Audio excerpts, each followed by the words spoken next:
আমার এই সাদা মাটা বোর্ড ভালো লাগছে না, কি করে এটা নতুন করলাম। চলো তবে পুরোটা দেখে নেওয়া যাক।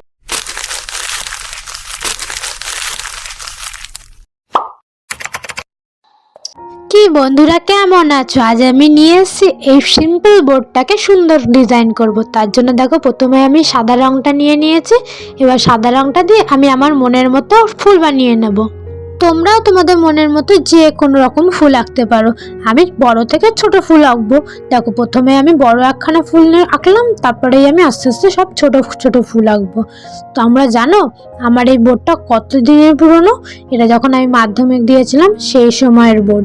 দেখো, এখনো আমি যত্ন করে রেখে দিয়েছি, কারণ এটা নিয়ে আমার এখন আর কোনো কাজ নেই। তাই ভাবলাম এটাকে কেন একটু ডিজাইন করে আবার নতুন করে তুলি।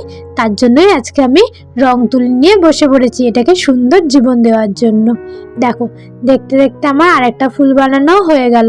এইভাবে আমি অনেকগুলো ফুল বানিয়ে নেব। তোমাদের যদি ভিডিওটা ভালো লেগে থাকে তাহলে অবশ্যই লাইক, শেয়ার, কমেন্ট করে দিও।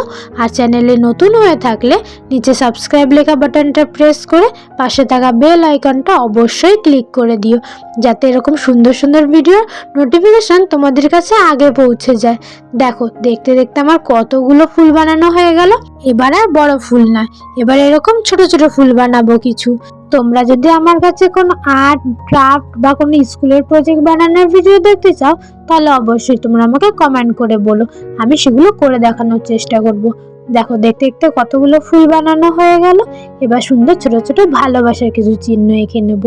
দেখো, একটা দুটো করে করে আমার ভালোবাসা আমি এখানে অনেক ভরিয়ে দিয়েছি।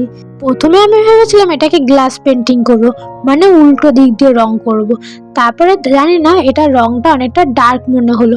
ভাবলাম এটার ওপরে করলে পরে তাহলে বোঝা যাবে না ততটা।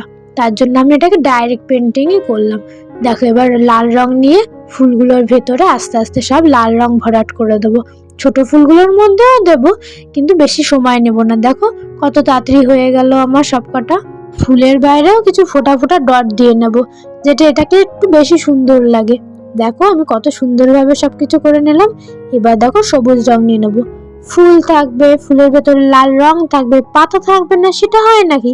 তার জন্য দেখো, সবুজ রং নিয়ে আমি সুন্দর ছোট ছোট কতগুলো পাতা করে নেব। তোমরা যদি এরকম আরো অনেক সুন্দর সুন্দর ভিডিও দেখতে চাও তাহলে আমার চ্যানেলটাকে চেক করে দেখবে, সেখানে আরো অনেক সুন্দর সুন্দর ভিডিও তোমরা পেয়ে যাবে। দেখো, দেখতে দেখতে আমার একটা দুটো করে করে কতগুলো পাতা আঁকা হয়ে গেল। এরপরে লাস্ট এটা।